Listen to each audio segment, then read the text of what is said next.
Ma famille a insisté pour que je donne mon bébé à ma sœur, qui ne pouvait pas concevoir. Pense à sa douleur, a supplié maman. Tu es jeune, tu en auras d'autres, a raisonné papa. Ma sœur a sangloté, c'est ma seule chance d'être mère. Quand j'ai dit non, ils ont engagé des avocats, affirmant que j'étais inapte. Ma réponse les a laissés le visage pâle. Je n'aurais jamais pensé que ma propre famille essaierait de me voler mon bébé. Mais me voilà, à 23 ans, enceinte de 8 mois, et confrontée à la demande la plus bizarre que j'ai jamais entendue. Angela, tu dois réfléchir à ça rationnellement, a dit ma mère, Karen, assise en face de moi dans mon petit appartement. Ses mains étaient serrées sur ses genoux, et sa voix portait ce ton qu'elle utilisait lorsqu'elle pensait être raisonnable, mais qu'elle était en réalité complètement folle. Ma sœur, Jennifer, était assise à côté d'elle, les larmes coulant sur son visage. À 32 ans, elle essayait de concevoir depuis 7 ans avec son mari, Callum. De multiples fécondations in vitro, des fausses couches et des adoptions ratées les avaient laissés dévastés et ruinés. Mais ce qu'il me demandait était au-delà de toute compréhension. Tu ne comprends pas ce que c'est, a sangloté Jennifer. Chaque mois, j'espère et je prie, pour que mon cœur soit brisé à nouveau. C'est ma seule chance d'être mère, Angela. Tu es jeune, tu auras d'autres bébés. Mon père, Robert, a hoché gravement la tête de sa position près de la fenêtre. Ta sœur a passé un enfer, ma chérie. Tu as toujours été la plus forte. Pense à sa douleur. Je les ai regardés, ma main allant instinctivement vers mon ventre gonflé où ma fille grandissait. Vous me demandez réellement de renoncer à mon bébé. Nous te demandons de penser à la famille, a dit maman, la voix brisée. Jennifer peut donner à cet enfant tout, un foyer stable, une sécurité financière, 2 parents qui désespèrent d'avoir un bébé depuis des années. Je suis la mère, ai-je dit, ma voix s'élevant. C'est mon enfant. Mais tu n'es pas marié, a interrompu papa. Tu travailles 2 emplois juste pour te permettre ce petit endroit. Le père n'est même pas dans le tableau. Comment est-ce juste pour le bébé? J'étais tombée enceinte après une brève relation avec David, un type avec qui je suis sortie pendant 3 mois avant qu'il ne décide que la paternité n'était pas pour lui et qu'il disparaisse. Oui, j'étais jeune et célibataire, mais j'avais passé des mois à préparer ce bébé, lire tous les livres de puériculture que je pouvais trouver, installer une chambre d'enfant dans le coin de mon studio et faire des heures supplémentaires pour économiser de l'argent. Je peux subvenir aux besoins de ma fille, ai-je dit fermement. Avec quel argent, a interrompu Jennifer, ses larmes s'arrêtant soudainement. Tu gagnes à peine plus que le salaire minimum. J'ai une maîtrise, une maison avec une chambre d'enfant déjà aménagée, des comptes d'épargne. Callum gagne 6 chiffres.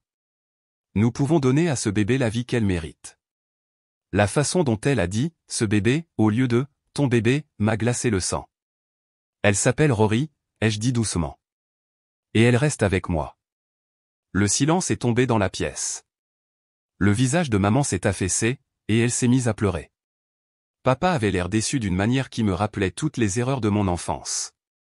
Mais c'est l'expression de Jennifer qui m'a vraiment inquiété, un calcul froid derrière ses larmes. Tu es égoïste, a dit Jennifer, sa voix soudainement ferme. Tu condamnes cet enfant à la pauvreté à cause de ton propre ego. Je garde ma fille parce qu'elle est mienne, ai-je rétorqué. Cette conversation est terminée. S'il vous plaît, partez. Ils sont partis, mais pas avant que maman ne me mette un papier dans la main. Réfléchis ma chérie. Pour nous tous. C'étaient les informations financières de Jennifer et Callum, relevés bancaires, fiches de paie, et évaluation immobilière de leur maison. Ils étaient venus préparer. Au cours des 2 semaines suivantes, la pression a été implacable, des appels téléphoniques tous les jours, des visites surprises, des messages textes de membres de la famille élargie qui avaient été recrutés à leur cause. Ma tante Carole m'a appelé pour me parler des sacrifices de Jennifer. Mon cousin Mike m'a envoyé des articles sur les mères célibataires dans la pauvreté. Ma grand-mère, ma propre grand-mère, m'a dit que j'étais têtue et cruelle. Jennifer a commencé à se présenter à mon lieu de travail, un petit restaurant où je faisais le service. Elle s'asseyait dans ma section, commandait un café et parlait fort des vêtements de bébé qu'elle avait achetés, comment elle avait déjà installé un siège auto, comment elle avait suivi des cours de puériculture. Ma patronne, Madame Chen, m'a demandé si tout allait bien à la maison. Des drames familiaux, ai-je dit, ne sachant pas que cela allait empirer. Le point de rupture est arrivé lorsque j'ai trouvé Jennifer dans la buanderie de mon immeuble en train de fouiller mes affaires. Qu'est-ce que vous faites, diable, ai-je demandé. Elle a levé les yeux de là où elle pliait une petite combinaison que j'avais achetée. Elles sont si petites, a-t-elle dit pensivement. Je voulais juste aider avec les vêtements de bébé, pour me sentir connecté. Vous êtes entré par effraction dans ma buanderie. La porte était ouverte, a-t-elle dit, ce qui était un mensonge. Angela, s'il te plaît, je t'en supplie. Je paierai tous tes frais médicaux, tes dépenses de subsistance, tout ce dont tu as besoin. Laisse-moi juste l'élever. Sortez, ai-je dit. Maintenant. Elle s'est levée lentement, tenant toujours la combinaison. Tu fais une erreur. Ce bébé mérite mieux que ce que tu peux lui donner. Ce bébé est ma fille, et vous devez vous tenir à l'écart de nous. Le masque de Jennifer s'est effondré un instant, et j'ai vu quelque chose qui m'a glacé, un regard de pur droit, comme si Rory lui appartenait déjà. Ce soir-là, j'ai changé les serrures. À 38 semaines de grossesse, j'étais épuisée, gonflée et prête à rencontrer ma fille. Ce à quoi je n'étais pas prête, c'était la lettre recommandée qui est arrivée un mardi matin. À l'intérieur se trouvait un document juridique qui a fait trembler mes mains, une requête pour garde d'urgence déposée par Jennifer et Callum Thompson, affirmant que j'étais une mère inapte et que le bien-être de mon enfant à naître était menacé. Les allégations étaient brutales. La mère manque de logement adéquat pour un enfant. L'emploi de la mère est instable et insuffisant pour subvenir aux besoins de base. La mère a montré des signes d'instabilité mentale et de comportement erratique. La mère n'a aucun système de soutien et a refusé l'assistance raisonnable de sa famille. Le père biologique a abandonné l'enfant, ce qui indique un mauvais jugement dans le choix du partenaire. En bas figurait l'entête du cabinet d'avocats, Jamson Klein & Associates, l'un des cabinets d'avocats spécialisés en droit familial les plus chers de la ville. J'ai appelé le numéro sur la lettre avec des doigts tremblants. Nous représentons M et Madame Thompson dans cette affaire, a dit froidement la réceptionniste. Il demande le placement d'urgence de l'enfant mineur auprès d'un environnement familial plus adapté. Le bébé n'est même pas encore né, c'est pourquoi nous sommes proactifs. Monsieur Jamson aimerait vous rencontrer pour discuter d'un abandon volontaire des droits parentaux. Ce serait beaucoup plus facile pour toutes les personnes concernées. J'ai raccroché et j'ai immédiatement appelé tous les avocats que j'ai pu trouver. Les réponses étaient toutes les mêmes, j'avais besoin d'au moins $5 000 de fonds, la plupart voulaient plus, et tout le monde était complet pour le mois suivant. Un avocat a été assez honnête pour me dire que s'opposer à Jamson Klein & Associates nécessiterait des ressources importantes que je n'avais manifestement pas. Ce soir-là, mes parents se sont présentés à ma porte avec Jennifer et Callum. Nous devons parler, a dit papa, de votre procès contre moi. Il n'y a rien à discuter. Il n'est pas nécessaire que ce soit un procès, a dit Callum pour la première fois. C'était un homme grand et mince aux cheveux parfaitement coiffés et en costume coûteux. Nous sommes prêts à vous faire une proposition intéressante. Il m'a remis un chèque. Mes yeux se sont élargis lorsque j'ai vu le montant, $50 000. Ce n'est que le début, a-t-il poursuivi. Nous paierons toutes vos dépenses médicales, vous donnerons de l'argent pour un nouvel appartement, vous aiderons à vous remettre sur pied. Tout ce que vous avez à faire est de signer les papiers. Vous essayez d'acheter mon bébé. Nous essayons d'aider tout le monde, a dit Jennifer. Vous obtenez la sécurité financière, Rory obtient une famille appropriée, et nous finissons par devenir parents. C'est parfait. Sortez de mon appartement. Vous tous. Maman a fait un pas en avant. Angela, chérie, sois raisonnable. Tu ne peux pas lutter contre ça. Ils ont des avocats, de l'argent, des relations. Tu n'as rien. Ne te fais pas passer par une bataille judiciaire que tu ne peux pas gagner. Je vais me battre quand même. Papa a secoué la tête tristement. Alors tu perds tout, y compris Rory. Au moins de cette façon, tu en tires quelque chose. Après leur départ, je me suis assise sur mon canapé d'occasion et j'ai pleuré jusqu'à ce qu'il ne me reste plus de larmes. Ils avaient raison sur un point, je n'avais pas les moyens de mener ce combat. Mais je serais maudite si je donnais simplement ma fille. Le désespoir m'a conduite à l'aide juridique, où j'ai rencontré Maria Santos, une femme fatiguée d'une 40aine d'années qui travaillait dans un bureau exigu rempli de piles de dossiers. Je vais être honnête avec vous, a-t-elle dit après avoir examiné mon dossier. Cela va être difficile.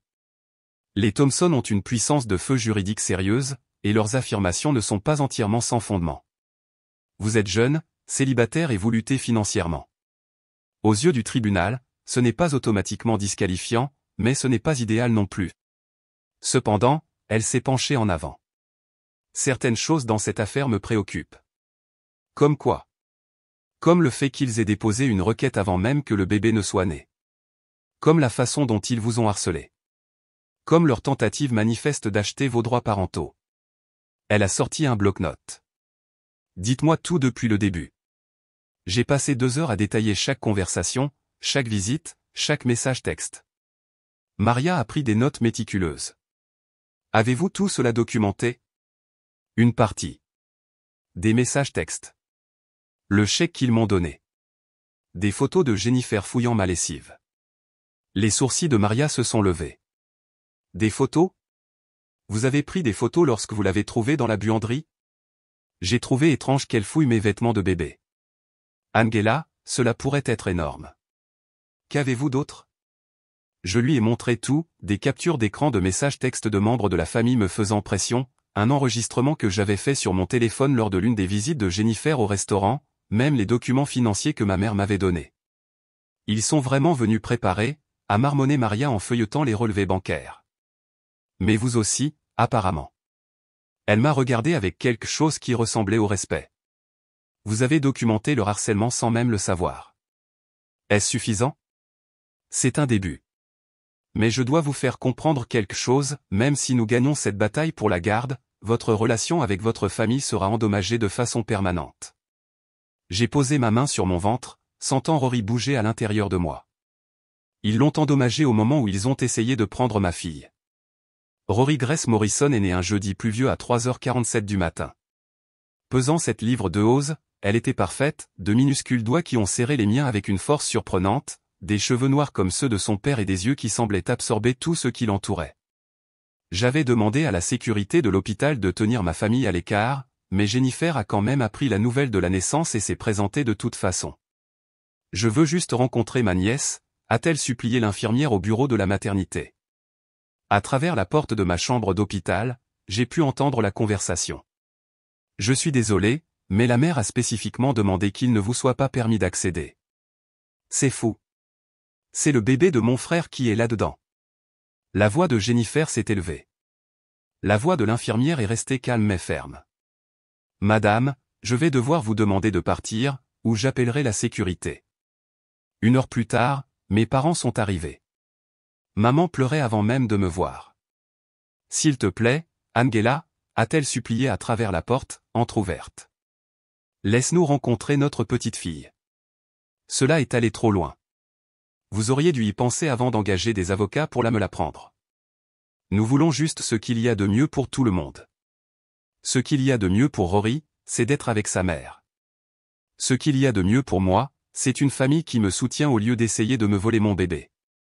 Papa avait l'air fatigué et plus âgé que je ne l'avais jamais vu. Nous n'avons jamais voulu que cela aille si loin.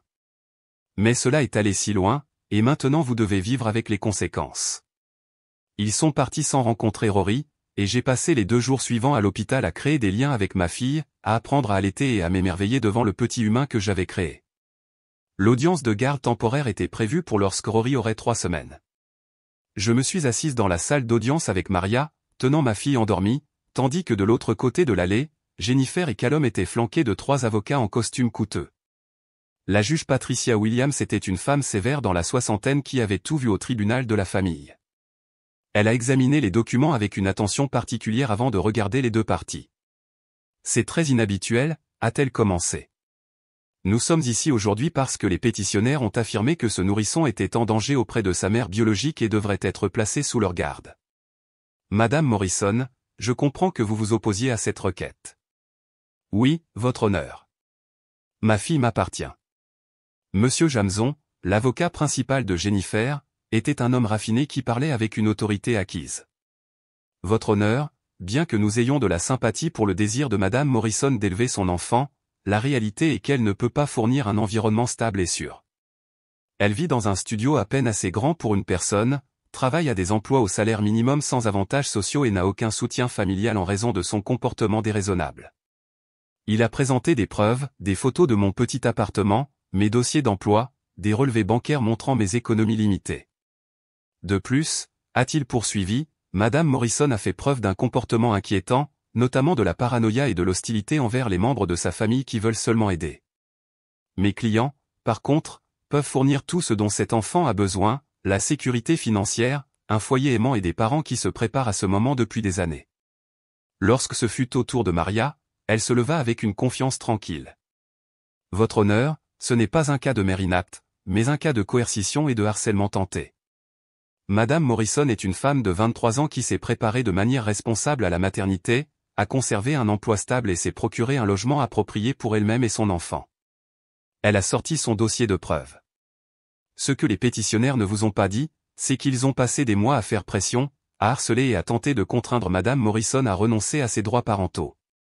Maria a présenté les messages textes, l'enregistrement du restaurant, les photos de Jennifer fouillant ma lessive et, surtout, le chèque de 50 000 $. Il ne s'agit pas de l'intérêt supérieur de l'enfant, a conclu Maria. Il s'agit d'adultes qui pensent que l'argent et le désespoir leur donnent le droit au bébé d'une autre femme. La juge Williams a étudié les preuves pendant plusieurs longues minutes.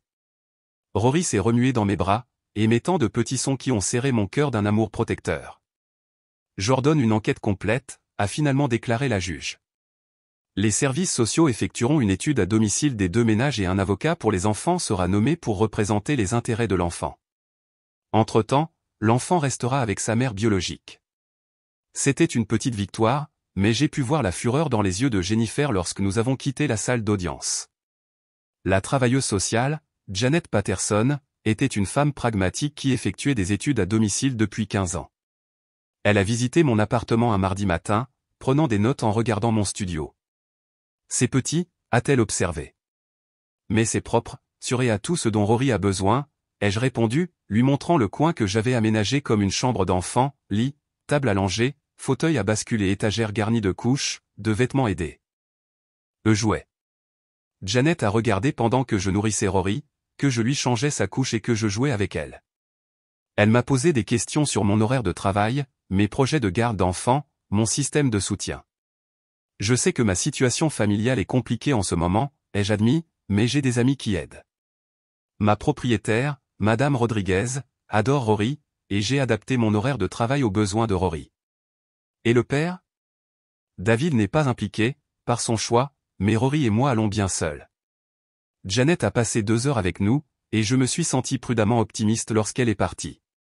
3 jours plus tard, elle a rendu visite à Jennifer et Callum à leur domicile, une maison coloniale de 4 chambres dans un quartier huppé avec une chambre d'enfant entièrement décorée qui attendait depuis des années. J'ai seulement appris les conclusions de Janet lorsque Maria m'a appelé une semaine plus tard.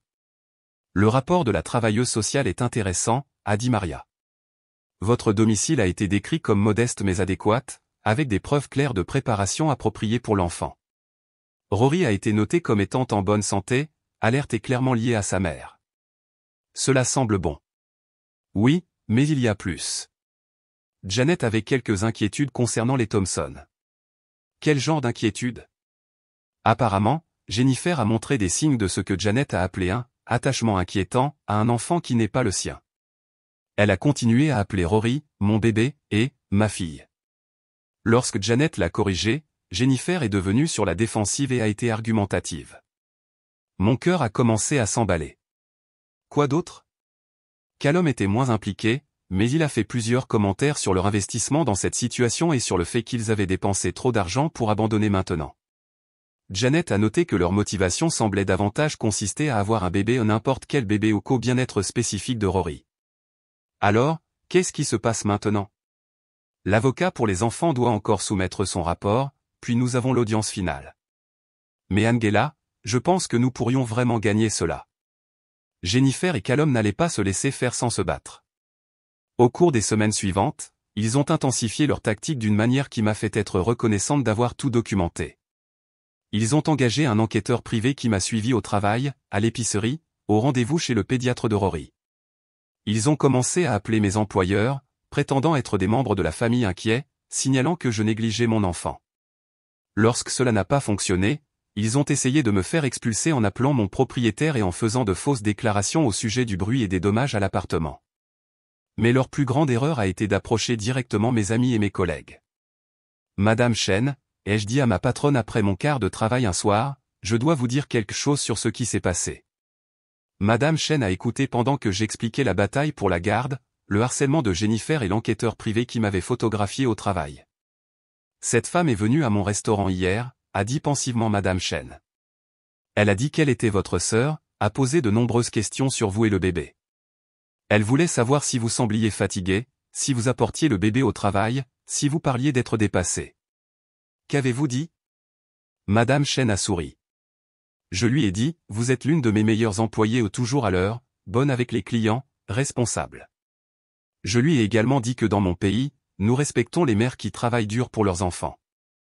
Son expression s'est durcie. Je n'ai pas aimé cette femme. Elle avait une mauvaise énergie. Des conversations similaires ont eu lieu avec mes autres employeurs, mes voisins, même la caissière de l'épicerie où je faisais régulièrement mes courses. L'enquête de Jennifer et Callum était si évidente et intrusive qu'elle se retournait spectaculairement contre elle. Mais la goutte d'eau a été le rapproche du pédiatre de Rory. Le docteur Rebecca Chang m'a appelé immédiatement après leur visite.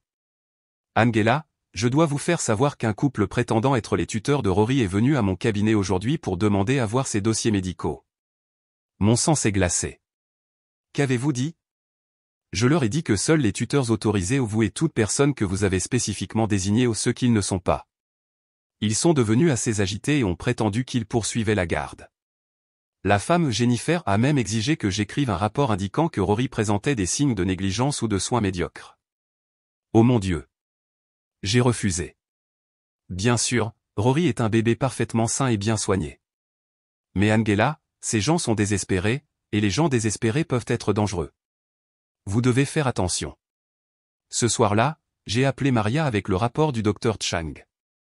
Elles creusent leur propre tombe, dit Maria avec satisfaction.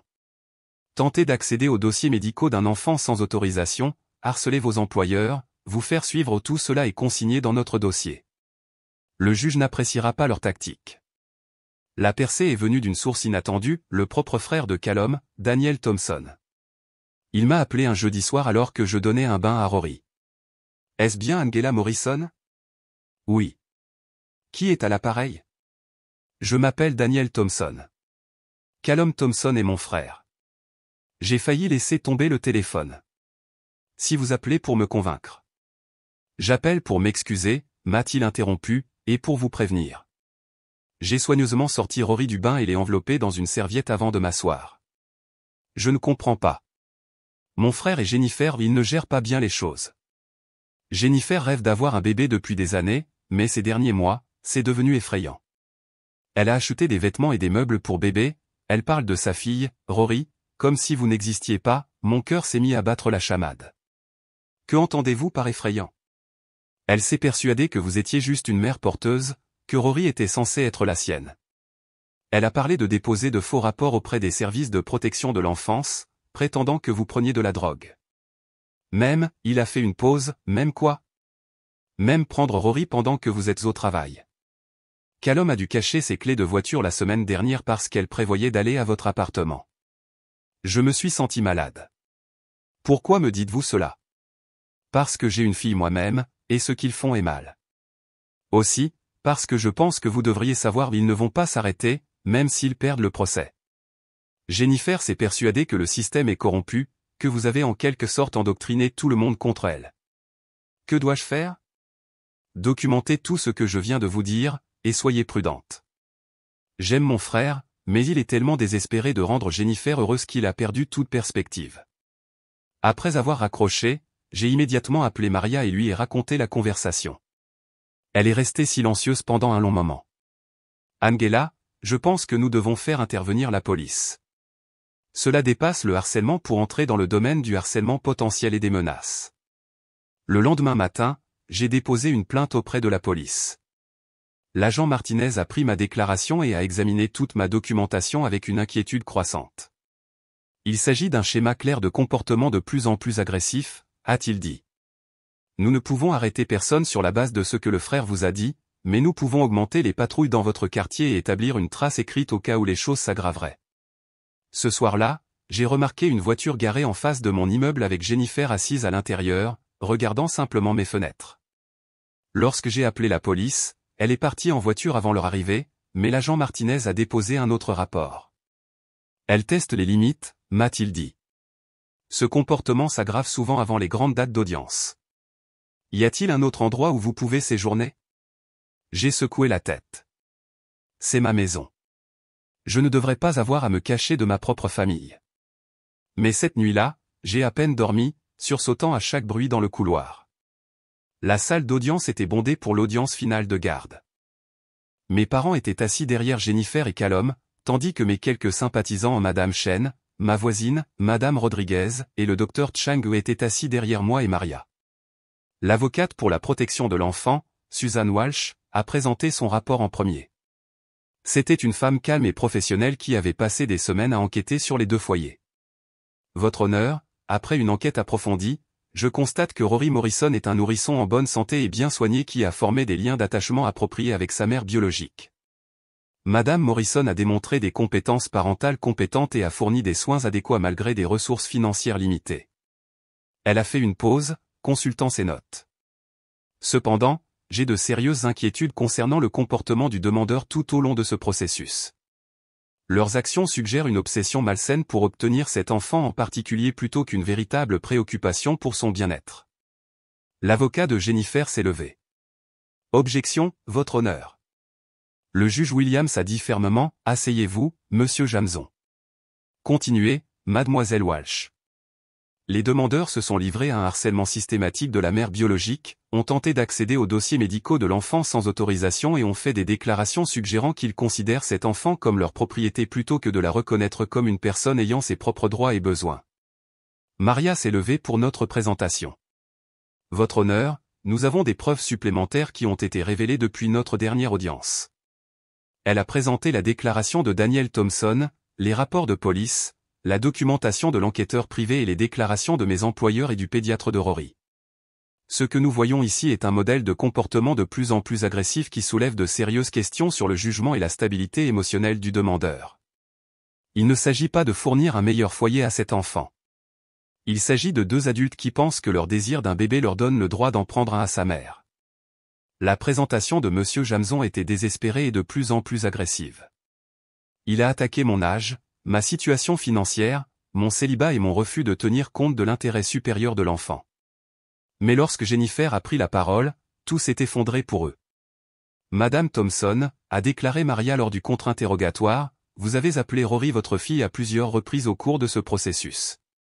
Pouvez-vous expliquer pourquoi? Je me sens juste tellement connecté à elle.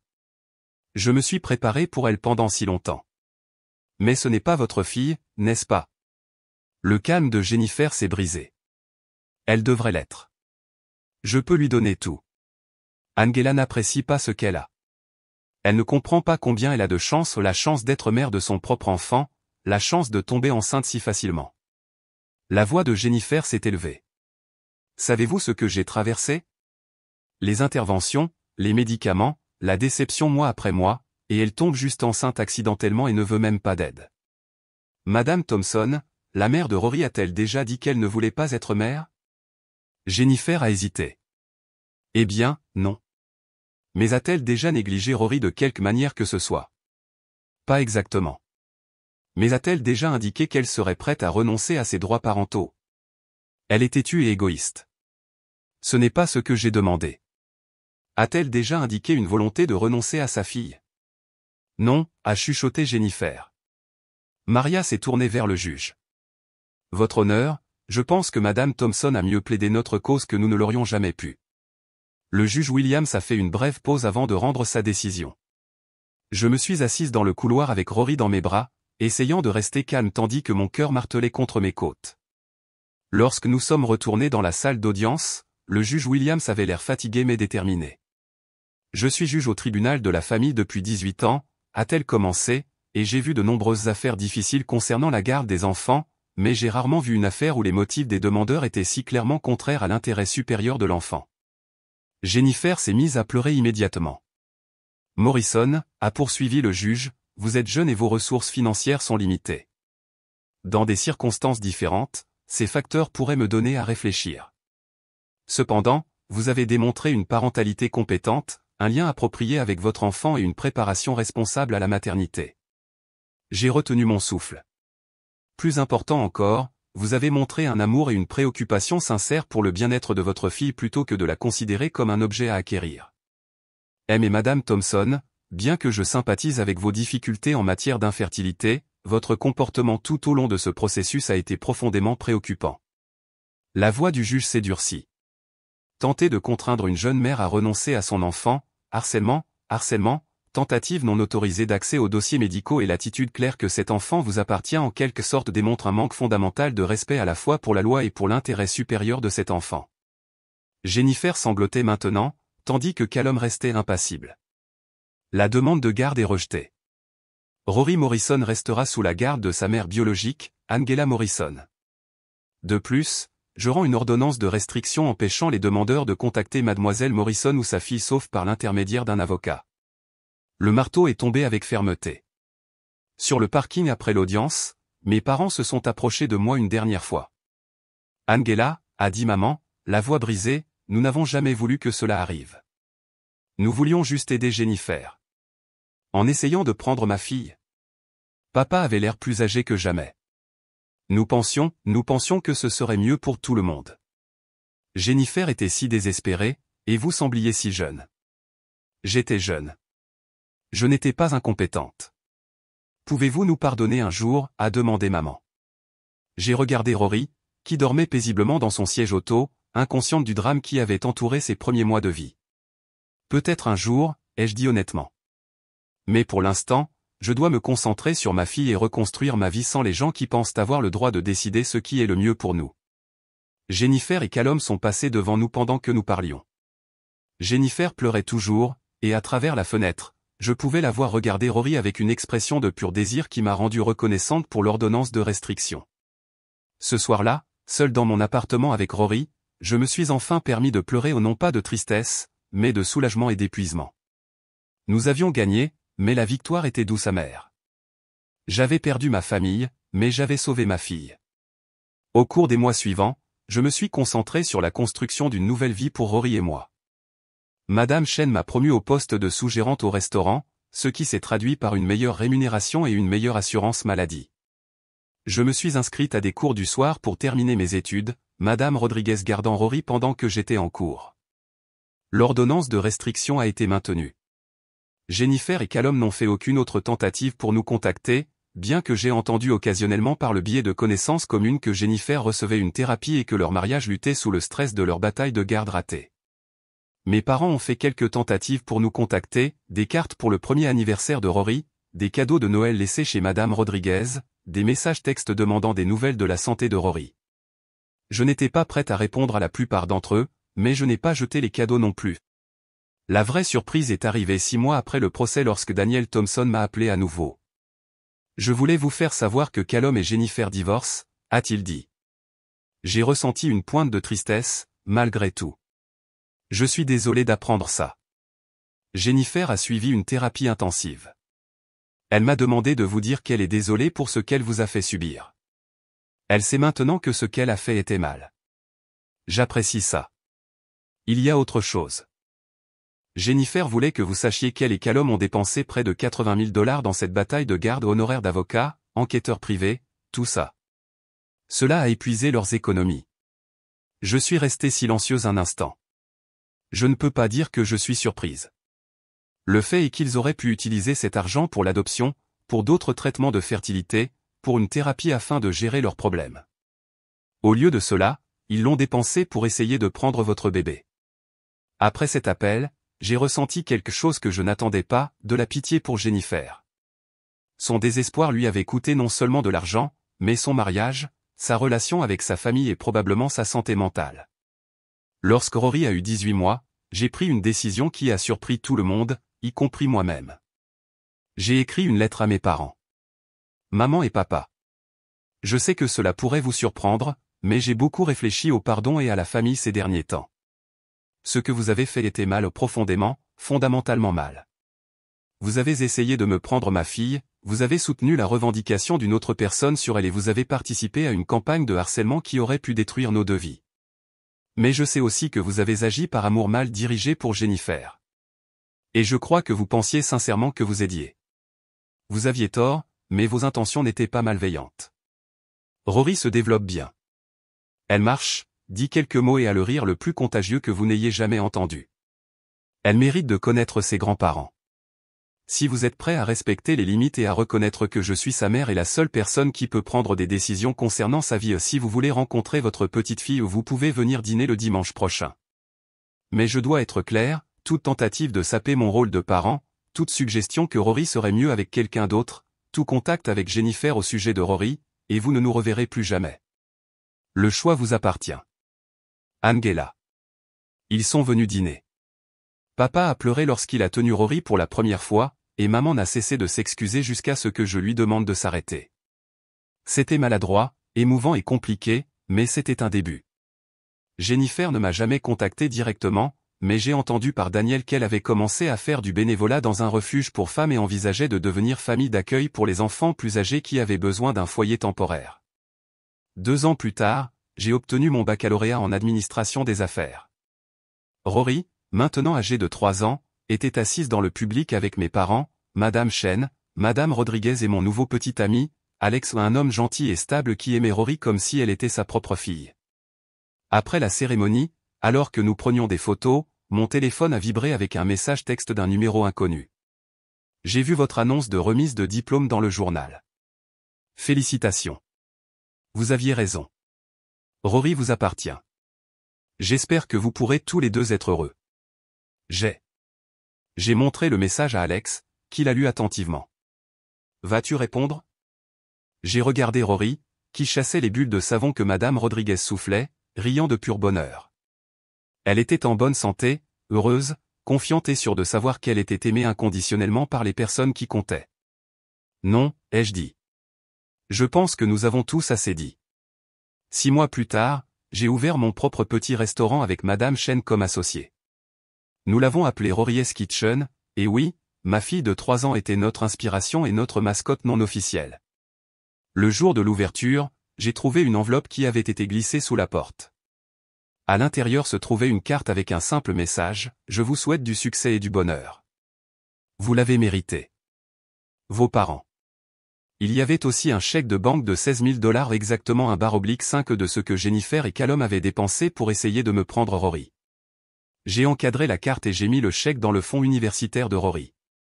Parfois, les gens me demandent si je regrette de ne pas avoir pris l'argent que Jennifer et Callum m'avaient initialement offert, si je me demande parfois à quoi aurait ressemblé la vie de Rory avec eux, si je pense avoir fait le bon choix. La réponse est simple, je regarde ma fille la brillante, drôle et compatissante Rory et je sais avec une certitude absolue qu'elle est exactement là où elle doit être. Elle est à moi. Non pas parce que je peux lui offrir les choses les plus chères ou la plus grande maison, mais parce que je suis sa mère. Parce que je l'ai portée, je l'ai mise au monde et je l'ai choisie chaque jour depuis. Jennifer avait tort sur un point, Rory n'était pas sa seule chance de devenir mère. Mais Rory n'a jamais été la chance de Jennifer. Elle était à moi. Rory a commencé la maternelle cet automne où une fille de 5 ans confiante qui sait qu'elle est profondément aimée. Elle appelle Alex, papa, et Alex est notre fils de 6 mois, James, son petit frère. Nous prévoyons notre mariage pour le printemps prochain. Le restaurant prospère, et j'ai pu acheter une maison en rien de luxueux, mais elle a une cour où les enfants peuvent jouer et assez de chambres pour tout le monde. Ma relation avec mes parents est bonne maintenant, fondée sur le respect mutuel et des limites claires. Ce sont de merveilleux grands-parents qui ne dépassent jamais les limites, et Rory les adore. J'ai appris par Daniel que Jennifer est effectivement devenue famille d'accueil et a fourni un foyer temporaire à des dizaines d'enfants au fil des ans. Elle ne s'est plus jamais mariée, mais elle a trouvé le moyen d'aider les enfants qui avaient réellement besoin d'elle. Je respecte ça. La semaine dernière, Rory m'a posé des questions sur la carte encadrée dans mon bureau, celle de mes parents me souhaitant du succès. Pourquoi est-ce si spécial, maman? Parce que cela me rappelle que parfois les gens font des erreurs, mais qu'ils peuvent en tirer des leçons et faire mieux. Comme lorsque j'ai cassé ta tasse préférée, mais que je t'ai ensuite aidé à la nettoyer et que je me suis excusé. Exactement comme ça, ma chérie. Elle a hoché la tête sérieusement, puis s'est éclaircie. On peut faire des biscuits pour grand-mère et grand-père ce soir? Bien sûr qu'on peut. En la regardant s'éloigner pour trouver son frère, j'ai réalisé que la meilleure vengeance n'est pas de faire souffrir ses ennemis. C'est de construire une vie si belle que leurs tentatives pour vous blesser deviennent sans importance. Rory et moi n'avons pas seulement survécu à leur attaque contre notre famille, nous avons prospéré malgré cela, grâce à cela et au-delà. Et c'est, je crois, la plus belle victoire de toutes.